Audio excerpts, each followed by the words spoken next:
Le livre du ciel, tome 4, 22 octobre 1900. Louisa exprime des doutes au sujet de ce qui lui arrive.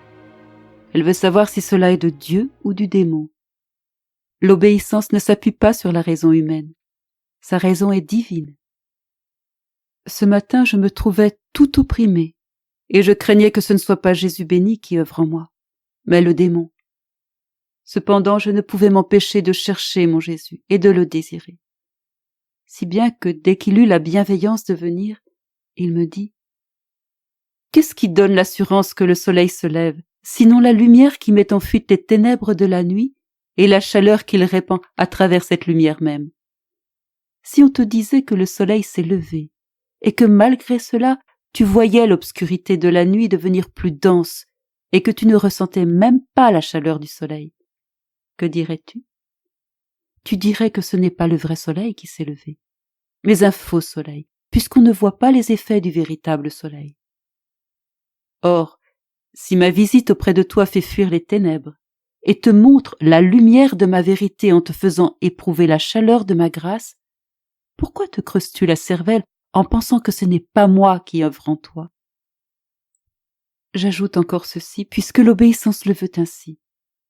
Si vraiment tous les châtiments dont j'ai fait mention dans ce livre venaient à se produire, qui voudrait en être le spectateur? Le Seigneur béni me fit comprendre clairement que certains châtiments se vérifieront pendant que je serai encore sur cette terre. D'autres surviendront après ma mort, et certains seront en partie omis. Je fus un peu soulagée en pensant qu'il ne m'obligerait pas à les voir tous. Voici donc satisfaite d'âme obéissance qui commençait à froncer les sourcils, à porter plainte et à me faire des réprimandes. Que puis-je dire? Il semble que cette demoiselle bénie ne veut d'aucune façon s'adapter à la raison humaine. Elle ne veut tenir compte d'aucune circonstance, et il semble même qu'elle ne raisonne pas du tout. Et c'est tout un défi que d'avoir affaire avec quelqu'un qui ne raisonne pas. Pour pouvoir demeurer en bon terme avec elle, il est nécessaire de perdre sa propre raison, car la demoiselle se vante ainsi. « Moi, je n'ai aucune raison humaine, et c'est pourquoi je ne peux pas m'adapter aux usages humains. Ma raison est divine.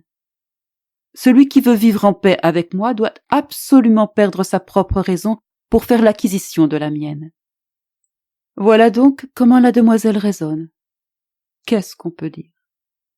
Avec elle, il vaut mieux se taire, car qu'elle ait tort ou raison, elle veut toujours avoir raison, et elle se glorifie de te donner tous les torts.